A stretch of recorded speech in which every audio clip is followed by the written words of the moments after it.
ఈ ప్రాంతాన్ని ప్రాచీన వేద అధ్యయన కేంద్రంగా పిలుస్తారు. మంథని.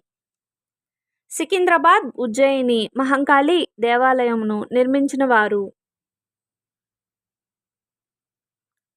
సూరటి అప్పయ్య.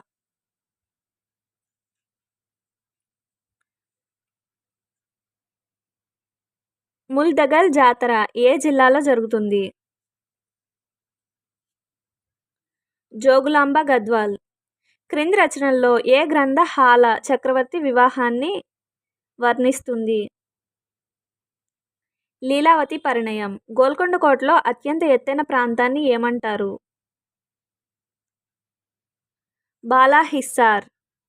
హితబోధిని వార్తాపత్రిక సంపాదకుడు. బి. శ్రీనివాస శర్మ.